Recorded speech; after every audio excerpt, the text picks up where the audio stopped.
Les mortalités en période sèche, c'est pratiquement un phénomène cyclique. Chaque année, on assiste à des mortalités pendant l'harmattan. Voilà, et ça n'échappe pas, en tout cas, à la population.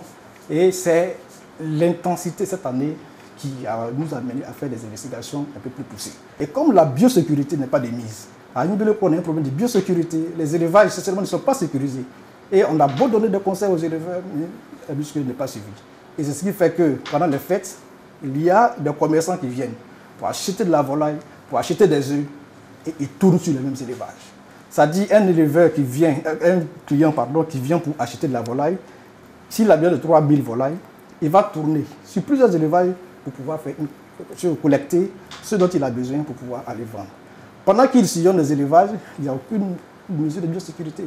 Donc s'il prend une maladie dans la ferme A, il va la propager un peu partout. J'interpelle beaucoup les éleveurs parce que nous avons fait plusieurs réunions où nous avons fait des centres de formation à la pratique de la biosécurité qui n'a jamais été appliquée.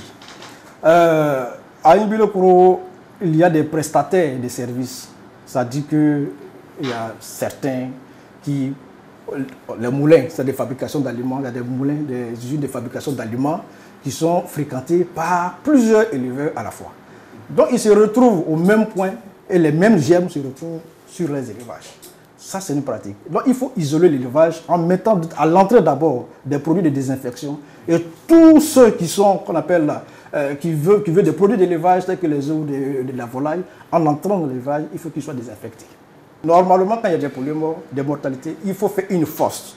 On fait la fosse, on met les poulets à l'intérieur et on fait une incinération. C'est-à-dire qu'il faut détruire. Mais ils ont cette habitude-là de jeter dans la broussaille et il y a des mal intentionnés qui viennent récupérer ces volailles, les plumer et les remettre sur le marché pour la vendre. Et c'est ce qu'ils avaient réprimé. Donc, quand nous avons eu les premières informations, on a constitué des équipes, on a sillonné le département et nous avons fait une répression. La police a été impliquée, la gendarmerie, et au niveau des corridors, pour pouvoir saisir déjà très tôt matin ceux qui rentrent avec la volaille morte. Pendant le mois de décembre, la maladie, il y a eu beaucoup de mortalité. Et quand on a fini les fêtes, la maladie a commencé à disparaître.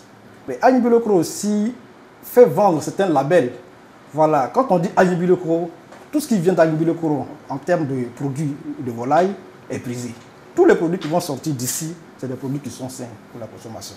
Donc on rassure la population à ce niveau.